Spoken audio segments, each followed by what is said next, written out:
found that we took quite a lot of time working on the possibilities of what we could do, and not actually exploring what we could do with the cameras on our own. We had one project, but I think we could have done with more beforehand. But it went quite well. It was just spending a month and a half trying to figure out what we were going to do as 5 or 6 different groups all tying into one project. That was quite difficult. The first shoot that we did, when it finally came round, we didn't have many rules or restrictions,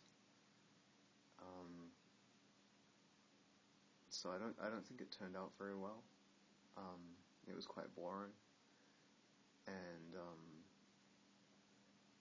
we did get some good shots though, but we weren't actually playing around with what the portable camera could do.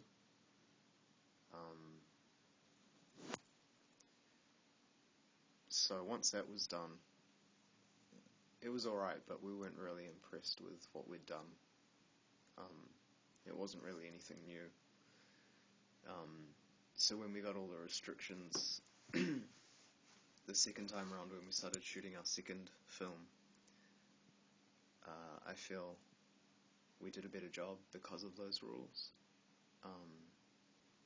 And even though there were rules, we actually began to explore what we could do with the cameras.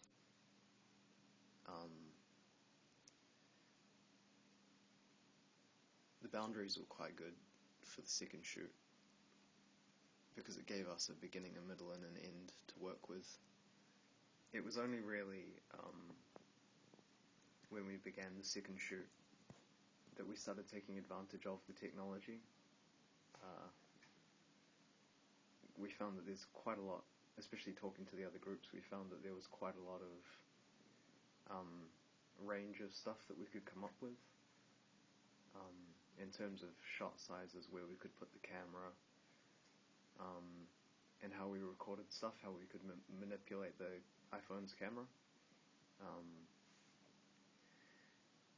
We did a shot inside the garage near the beginning of the film, and we had it, I was standing inside the garage filming towards the door, so that when Cody opened it, the room was kind of flooded with light, and it gave quite a cool angelic effect when he did that. Rolling! And action!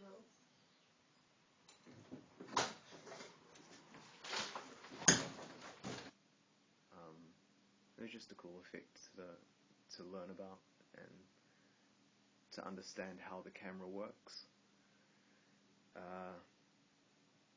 There were also a couple of shots just being able to hold the camera up against a wall. You wouldn't be able to do that with a normal camera without actually removing the wall itself. So that was quite interesting.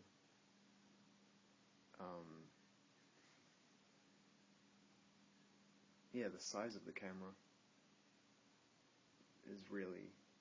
makes you think in different ways now, and it's a lot more informal to what we've studied the last year and a half in the studio shoots and stuff like that.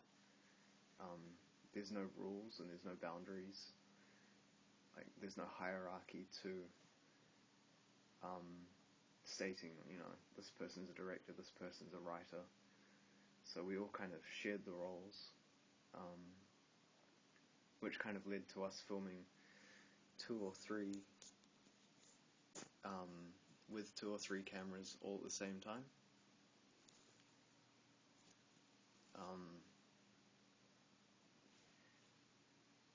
It made the shoot go by a lot faster, and we could shoot 2 or 3 shots at once because of the portability of the device, and it doesn't take any time at all to set up.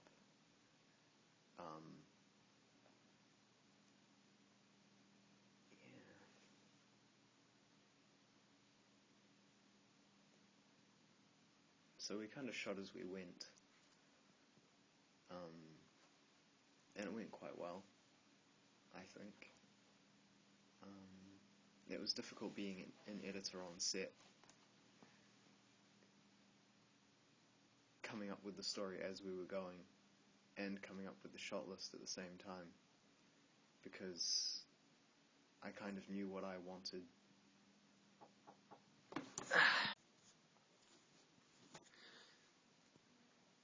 Yeah, I kind of knew what I wanted in the finishing, in the rushes at the end, so I kind of felt like I had too much power over what we were going to shoot, because I knew what I wanted to end up with.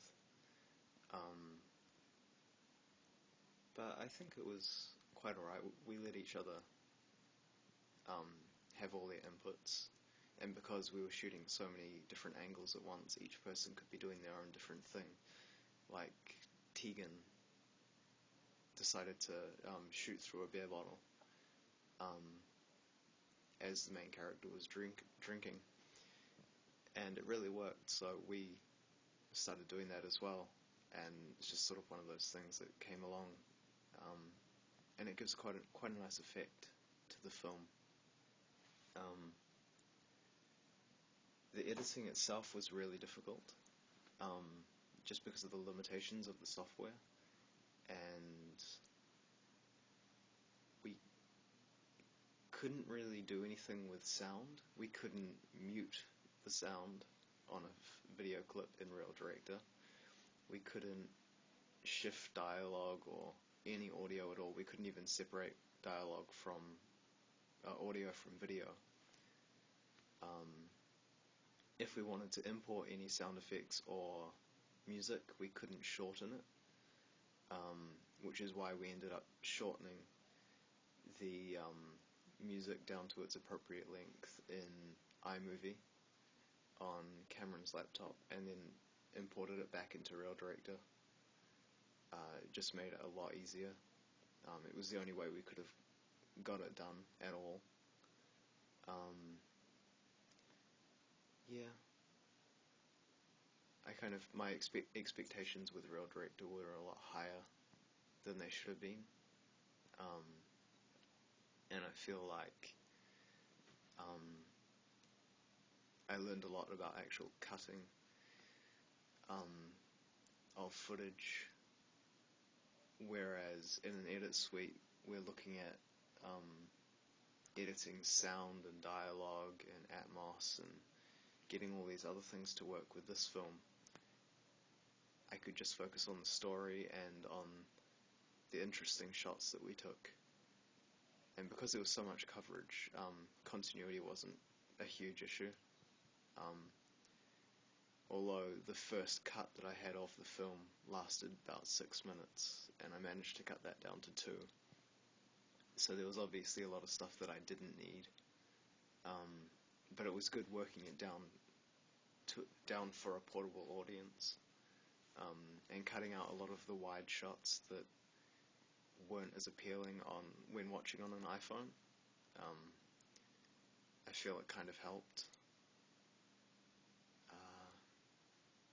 And yeah, it was a good experience. Definitely do it again. It's something that you kind of find these ideas to play with on the portable devices, and that can sort of lead on to bigger things with actual cameras and actual films. So it's a good experience to learn new things that we wouldn't normally have discovered. And it's been a good experience. So I'm quite happy with the finished result.